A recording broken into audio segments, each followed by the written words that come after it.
আমি এখনো পর্যন্ত নিরাপত্তা নিয়ে বেশ কনফিডেন্ট। আমার মনে হয় না যে এবারের ভোটে আসলে কোনো রকম কারচুপির সুযোগ আছে। আচরণবিধি লঙ্ঘন কিন্তু এই একদম শুরু থেকেই হয়ে আসে। মনোনয়ন দেওয়ার পর থেকে যেসব জায়গায় প্রচারণা চালানো নিষেধ, যেখানে প্রচারণা চালানো নিষেধ, সব জায়গায় প্রচারণা চালানো হচ্ছে। আমি শুনেছি যে বিশেষ একটা হলে সম্ভবত কিছুটা কারচুপির অভিযোগ এসেছে। আমি জানি না কতটুকু সত্যি, ব্যাপারটা এখনো আমার পুরোপুরি খোলাসা হয়। আগে আর কি রাত্রেবেলায় ভোট হয়ে যাইতো আর কি। তো প্রথম ভোট দিলাম, ভালোই অনুভূতি, যেহেতু ইউনিভার্সিটির একটা ভোট। আশা করব ডাকসু পরবর্তীতেও নিয়মিত সময়ে হবে।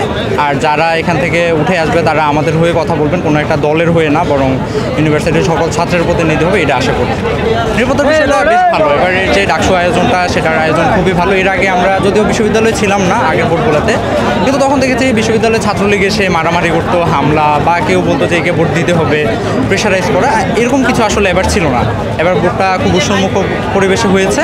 আশা করি পরবর্তী ডাকসুগুলো এরকম হবে। নিরাপত্তা পারফেক্ট, সব জায়গায় বেশ ভালো নিরাপত্তা ছিল। ক্যাম্পাসে হিউজ পরিমাণ পুলিশ আছে, র্যাব আছে, সবাই দেখলাম। আর নিরাপত্তা ভালো ছিল। প্রত্যাশা তো অনেকেই আছে, তো দেখা যাক আসলে আসার পর তাদের কাজকর্ম কীরকম হয়।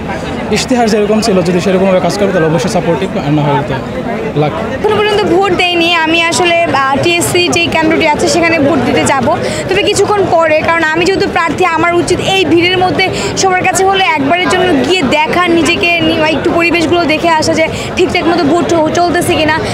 আর হচ্ছে যে সবাইকে একটাই অনুরোধ করব যে এবারে ডাকসুটা যেহেতু ভিন্ন, আপনারা একজন যোগ্য প্রার্থীকে নিয়ে আসুন যে আপনাদের জন্য কাজ করবে, আপনাদের সাথে নিয়ে কাজ করতে পারবে। আর শঙ্কার জায়গায় বলতে ধরেন যে ভিতরের পরিবেশ কিন্তু সবাই খুব সুন্দরভাবে দিয়েছে। 8টা থেকে শুরু হয়েছে, 11টা সাড়ে 11টার মধ্যে কিন্তু প্রায় ভোট বলা যায় যে অলরেডি 70% ডান। যা বাকি আছে তা আস্তে আস্তে সারাদিনে যাবে। এবং আপনারা জানেন যে নির্বাচন কমিশন থেকে বলা হয়েছে 4টা পর্যন্ত লাইন যারা দাঁড়াবে তারপর থেকেই ভোট দিতে পারবে। তো সব কিছুর পরে আশা রাখতে চাই যে ভালো কিছু নিয়ে ফিরবো, পজিটিভ আছি। এবং টেনশন কাজ করছে, একটু নার্ভাসনেস কাজ করছে, কাউকে কিছু বলতে পারছি না, মুখ দিয়েও কথা আসতেছে না যে আজকে কাউকে আসলে ভোট চাইতে পারতেছে না যে আমাকে একটা ভোট দিন, বা ভিতরে গিয়ে আমাকে একটা ভোট দিন।